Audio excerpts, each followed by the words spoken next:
I said no to babysitting my sister's kids. Then she put them in an Uber to my place, except it was not an Uber.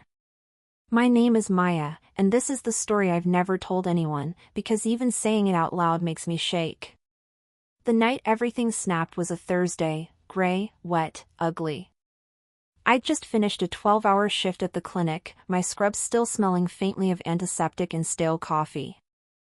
I was halfway through reheating leftovers when my phone buzzed. It was my sister, Lena.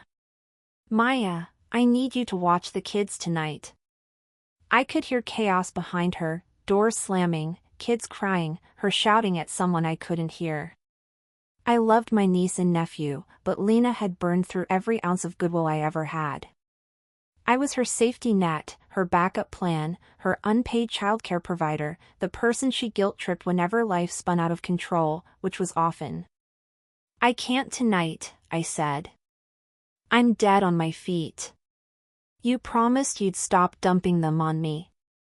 She exhaled sharply, a mix of disbelief and anger. "You're seriously doing this to me right now?" "Yes, Lena. I mean it." She hung up. I stood in my silent kitchen, microwaved pasta steaming, feeling the familiar cocktail of guilt and resentment twist in my stomach. But I didn't call her back. For the first time, I held my boundary. 20 minutes later, my doorbell rang. I froze. A second ring. Insistent. Sharp. When I opened the door, a man stood there, tall, hoodie up, rain dripping off the brim of his cap. Behind him, in the backseat of a black sedan, were my niece and nephew. Their little faces were pale, confused, staring at me through the cracked open window. The man smiled without his eyes. "Drop off for Maya," he said. My whole body went cold. This wasn't an Uber driver. There was no sticker, no scent of air freshener, no cheerful music. The car was spotless in the way rental cars are before they've ever been driven. The man's hands were clenched too tightly on the steering wheel. My voice scraped out of me, "Who sent you?" He shrugged. "Lady paid cash. Said you were expecting them." My chest tightened. "I'm not." The kids looked between us, scared now. I forced my voice steady. "Please step away from the car." He didn't move. Instead, he smiled again, slow, deliberate, and said, "No refund if you refuse the ride." Something in me snapped. I reached into the car, unbuckled the kids with shaking hands, and pulled them behind me. The man didn't stop me. He just watched. Watched with this eerie calculation. Then he said, "Tell your sister she still owes me." He pulled away, tires slicing through rainwater, disappearing around the corner. I slammed the door shut, locked every bolt, and called Lena. She answered on the first ring, breathless. "You got them?" "Great. I'll pick them up in the morning." "You sent them with a stranger," I hissed. "That wasn't an Uber." She scoffed. "Oh my God, Maya, stop being dramatic." He said he was a private driver. "You paid a stranger cash to take your children across the city at night?" Her voice turned cold. "Maybe if you helped your family once in a while, I wouldn't have to get creative." "Creative?" I whispered. "Lena, that man wasn't normal. Something was off." She hung up. I stood there, shaking, as the kids curled up on my couch, unaware of how close they'd come to. I didn't even want to imagine it. And that's when I decided I wasn't letting Lena get away with this.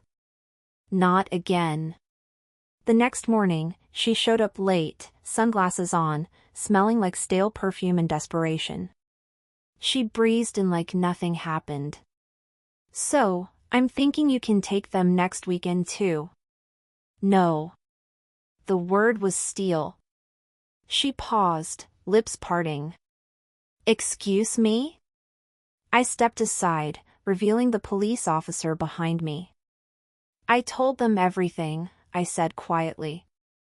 About the private driver. About the cash payment. About you sending 2 minors with an unvetted stranger across the city. Lena's mouth opened and closed like a fish. You called the cops on me? I called the cops for your kids. The officer spoke calmly. Ma'am, we need you to come with us for questioning. The kids clung to my legs, sensing the tension. Lena's face twisted into something ugly. You spiteful bitch. You think you're better than me? You think you can take my kids? No, I whispered. I think you almost lost them. As the officer guided her out, she screamed my name like a threat, like a curse. But I didn't flinch. Because the real twist came 3 days later, when detectives called me back. They traced the private driver. He wasn't a driver. He wasn't licensed. He wasn't even from our city. He was a man Lena met online. Someone she owed money to. Someone she thought she could pay off using the promise of a quick delivery. A chill ran through my entire body. She hadn't just endangered them. She'd gambled with something unspeakable. When they asked if I'd take temporary custody of the kids, I didn't hesitate. Yes, I said. Absolutely. And now, every time I tuck them in, every time they fall asleep safe, fed, warm, I remember the look that fleetingly crossed Lena's face as the police drove her away. Not fear. Not regret. Just realization. Realization that for the first time in our lives, I was done being the one she could use. My revenge wasn't loud. It wasn't dramatic. It was simple. I saved the only people she never deserved. And I let the truth destroy the rest. And sometimes, late at night, when the apartment is finally quiet, I stand by the kids' bedroom door and listen to their soft breathing. I think about how close we came to losing everything, all because I finally said no. But if I hadn't, the truth never would have come out. Justice never would have found her. And I never would have realized that sometimes the most powerful revenge is stepping up where someone else failed. If you want more stories like this, don't forget to like, share, and subscribe.